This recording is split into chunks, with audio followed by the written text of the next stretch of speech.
लोकशाहीचा बुलंद आवाज, रिपब्लिकन वार्ता महाराष्ट्र.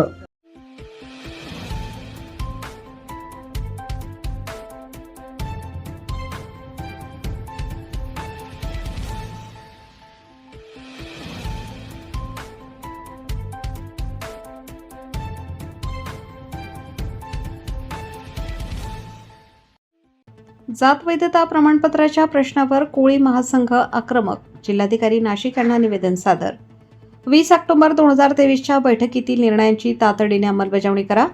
शासनाला परिपत्रक काढण्याची मागणी. अनुसूचित जमातीतील कोळी समाज बांधवांना जातीचे दाखले व जात वैधता प्रमाणपत्र सुलभ पद्धतीने मिळावे, तसेच रक्त नात्यातील व्यक्तींना जात वैधता प्रमाणपत्र देण्याबाबत शासनाने तातडीने परिपत्रक काढावे या मागणीसाठी कोळी महासंघाच्या वतीने माननीय जिल्हाधिकारी नाशिक यांना निवेदन सादर करण्यात आले. या निवेदनाद्वारे मुख्यमंत्री व संबंधित विभागांकडे तात्काळ पाठपुरावा करण्याची मागणी करण्यात आली आहे. कोळी महासंघाचे राष्ट्रीय अध्यक्ष माननीय आमदार रमेशदादा पाटील यांच्या मार्गदर्शनाखाली राज्यभरात समाजाच्या विविध प्रलंबित प्रश्नांबाबत सातत्याने पाठपुरावा सुरू आहे. त्याच अनुषंगाने तत्कालीन मुख्यमंत्री यांच्या अध्यक्षतेखाली दिनांक 20 ऑक्टोबर 2023 रोजी मंत्रालयात झालेल्या महत्त्वपूर्ण बैठकीत अनुसूचित जमातीतील कोळी समाजासह इतर समाज बांधवांना जात प्रमाणपत्र व जात वैधता प्रमाणपत्र मिळवण्याची प्रक्रिया अधिक सुलभ करण्याबाबत सकारात्मक निर्णय घेण्यात आले होते. विशेषतः रक्त नात्यातील व्यक्तींना आधीच वैधता प्रमाणपत्र मिळाले असल्यास त्याच आधारे इतर पात्र नातेवाईकांना सुलभ पद्धतीने जात वैधता प्रमाणपत्र देण्याबाबत चर्चा झाली होती.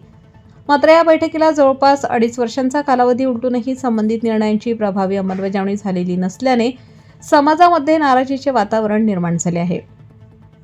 राज्यातील विधानसभा निवडणुका, स्थानिक स्वराज्य संस्थांच्या निवडणुका तसेच विविध प्रशासकीय कारणांमुळे या विषयावरील परिपत्रक काढण्यास विलंब झाल्याचे सांगितले जात असले तरी समाजाच्या दृष्टीने हा अत्यंत महत्त्वाचा विषय असल्याचे महासंघाने निवेदनात नमूद केले आहे.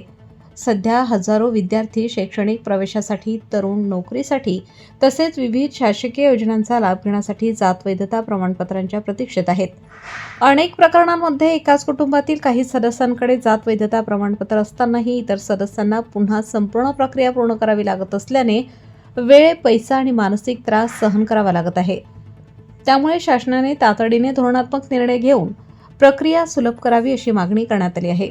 कोळी महासंघाचे नाशिक विभाग प्रवक्ता तथा आदिवासी संघर्ष समितीचे महाराष्ट्र अध्यक्ष विशाल माळेकर यांनी जिल्हाधिकारी नाशिक यांना सादर केलेल्या निवेदनात 20 ऑक्टोबर 2023 रोजीच्या बैठकीतील इतिवृत्तानुसार शासनाने तातडीने परिपत्रक काढावे व संबंधित विभागांना आवश्यक निर्देश द्यावेत अशी मागणी केली आहे. तसेच समाजाच्या न्याय हक्कांसाठी कोळी महासंघाचा पाठपुरावा यापुढेही सुरू राहणार असून आवश्यक असल्यास राज्यव्यापी आंदोलनाचा विचार केला जाईल असा इशाराही देण्यात आला आहे. यावेळी कोळी समाजाच्या विविध संघटनांचे पदाधिकारी, कार्यकर्ते व समाज बांधव उपस्थित होते. समाजाच्या अनेक वर्षांपासून प्रलंबित असलेल्या या प्रश्नावर शासनाने सकारात्मक निर्णय घेऊन कोळी समाजाला न्याय द्यावा अशी अपेक्षा उपस्थितांनी व्यक्त केली आहे. आम्हाला जातीचे दाखले मिळाले, पण पैसे देऊन असे 6 महिन्यांनी खूप म्हणजे तिथं उशिरा मिळालेले आणि आम्ही इथं जाती पडताळणी करायला येतो पण भेटत नाही करून. त्याच्यासाठी चक्रा मारायला होता, अजूनपर्यंत भेटलीच नाही आम्हाला करून. असं ठीक आहे. मी विशाल माळेकर, कोळी महासंघाचा प्रवक्ता आणि आदिवासी संघर्ष समितीचा संस्थापक. गेल्या अनेक वर्षापासून आमच्या महादेव कोळी असेल, कोकर कोळी असेल, सगळे बरेचसे समाजाचा प्रॉब्लेम आहे जातीच्या दाखल्यांचा. आता शाळा चालू झालेल्या आहे. बहुतेक ठिकाणी एजंट लोक पैसे घेतात आणि दाखले देतात. पण आम्ही इतक्या जुने असून खरं म्हटलं तर आम्ही आदिम महादेव कोळी जे स्वराज्यासाठी लढलेले, तरी आज आम्हाला दाखल्यासाठी लढावं लागतं आहे, जात पडताळणीसाठी लढावं लागतं आहे. आज आम्ही कोळी महासंघाच्या वतीने इथं कलेक्टर साहेबांना निवेदन देणार आहे की जसं देवेंद्र साहेबांनी, फडणवीस साहेबांनी सांगितलं होतं की तुम्हाला लवकरच आम्ही सुलभरित्या जात पडताळणी आणि जातीचे दाखले करून देऊ आमची सरकार आल्यानंतर. तर त्यांना आम्ही स्मरणपत्र दिलेलं आहे. आता आम्ही एकदा निवेदन देणार इथं कलेक्टर साहेबांना. बरेचसे ज्याच्या त्याच्या परीने लोक आलेले ज्यांना अडचण होती दाखल्यासाठी ते कलेक्टर साहेबांना भेटायला आलेले.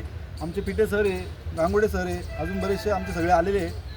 आम्ही त्यांना भेटून एक निवेदन देणार.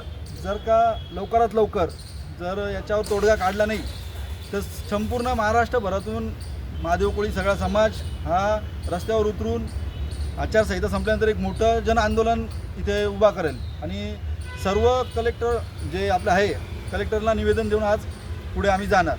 एकदा का आमचं असं म्हणणं आहे की एकदा जर आमचा समाज महादेव कोळी जर पेटत नाही आणि पेटला तर हे लक्षात ठेवा विजत नाही. वन वे असे कितीच पेटू शकतो आम्ही. आमचं एकच म्हणणं आहे आम्ही आदिम महादेव कोळी आहे तर आम्हाला तुम्ही आजच लवकरात लवकर त्याचा तोडगा काढून तुम्ही आम्हाला जातीचे दाखले जात पडताना जे एजंट लोक जे लुटमार करते तेही थांबवावे आणि लवकरात लवकर निर्णय घ्यावा. इलेक्शन झाल्यानंतर आम्ही नक्कीच याच्यावर मोठा मोर्चा पायी मोर्चा हा नाशिक जिल्ह्यातून मंत्रालयापर्यंत नेणार आहे. याची सरकारनेही दखल घ्यावी आणि आमचे सगळ्यांचे लाडके देवेंद्र फडणवीस साहेब यांनाही आम्ही नाशिक जिल्ह्याच्या वतीने आणि कोळी महासंघाच्या वतीने त्यांना विनंती करतो की लवकरात लवकर हा निर्णय घ्यावा असं मी बोलतो आणि थांबतो. रिपब्लिकन वार्ता महाराष्ट्र न्यूजसाठी विशेष प्रतिनिधी आनंद आभाडे, Nashik. Subscribe now and press the bell icon. Never miss an update.